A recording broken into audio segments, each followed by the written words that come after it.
Bonjour, dans le cadre de votre gestion d'entreprise, la facturation va tenir la place la plus importante. Dans cette vidéo, on va voir ensemble tout le processus pour faire un devis, le passer en facturation et voir la réception des paiements. C'est parti. On va se diriger sur la partie devis et facture et plus particulièrement sur devis et commande. Alors pour cette démo, je vais vous montrer le processus global, c'est-à-dire la création d'un devis, le passage en facturation et l'encaissement.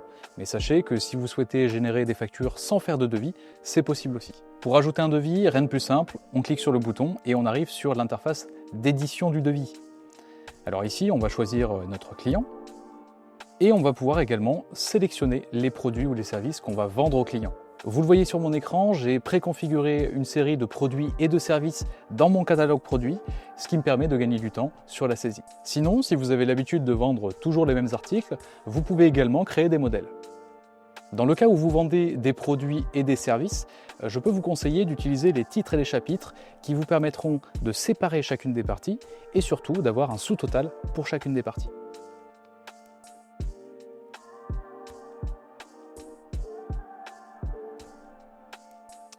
Enfin, on peut également appliquer une remise si on le souhaite, soit sur un produit spécifique, soit sur l'intégralité du devis.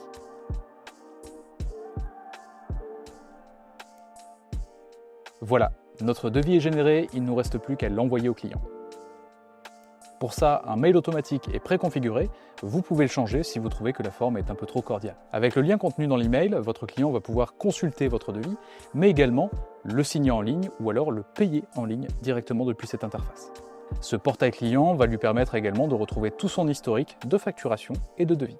Si jamais vos clients tardent à répondre à vos devis, rassurez-vous, vous pouvez configurer la relance automatique pour ne pas y penser. Maintenant qu'on a vu la création du devis, on va voir comment le convertir en facture. Pour ça, rien de plus simple, vous le voyez à l'écran, on a un petit bouton pour faire la facture, et là, on peut choisir quel type de facture on va vouloir faire. Ici, vous avez 4 possibilités.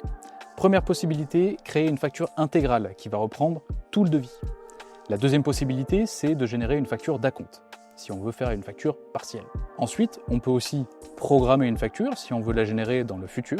Ou alors, si on a des prestations qui sont récurrentes, comme par exemple des abonnements, on peut créer et programmer des factures récurrentes qui vont se générer automatiquement, qui vont s'envoyer automatiquement au client et qui vont même pouvoir être prélevées automatiquement sur le compte du client. Une fois qu'on a généré la facture, on peut bien sûr l'envoyer par mail de la même façon qu'on l'a fait pour le devis. Ici, je vais m'arrêter sur 2 fonctionnalités qui sont très intéressantes. La première, c'est l'avance de trésorerie. Cette fonctionnalité va vous permettre d'encaisser immédiatement la facture et de la rembourser progressivement plus tard. C'est particulièrement pratique si vous avez des clients comme des administrations qui mettent du temps à vous payer. La deuxième fonctionnalité, c'est le recouvrement. Si votre client est un mauvais payeur, vous pouvez déléguer votre facture à une société tierce qui va se charger d'encaisser votre facture pour vous. On vient de voir la création du devis et le passage en facturation. Maintenant, la dernière étape qui est la plus importante, c'est la réception du paiement. Pour ça, vous avez différentes solutions. Première solution, vous pouvez connecter votre compte professionnel grâce à la fonctionnalité de rapprochement bancaire. Cette fonctionnalité, on va la retrouver dans Pilotage rapprochement bancaire. Elle permet de connecter son compte professionnel et d'associer très facilement des opérations qui passent sur le compte professionnel avec des factures sur Axonote qui sont en attente de paiement. Vous le voyez sur mon écran, en fonction des montants, Axonote va me suggérer des factures qui correspondent avec cette transaction. Il ne me reste qu'à valider. La deuxième solution, c'est de proposer le paiement en ligne des factures. On en a parlé un petit peu tout à l'heure avec le devis, mais vous pouvez faire payer vos devis et vos factures par différents moyens. Par carte bleue, avec Stripe, avec PayPal, avec GoCardless pour faire du prélèvement ou par virement électronique. Une fois qu'un paiement est rattaché à la facture est tout simplement archivée, particulièrement rapide et facile comparé à une remise de chèque. Au fait, n'oubliez pas que vous avez un compte pro qui est inclus dans votre compte Axonote et qui va vous permettre de gagner énormément de temps sur la saisie vu que les rapprochements se font automatiquement. Et si jamais une facture n'est pas payée, rassurez-vous, vous n'avez pas besoin d'y penser.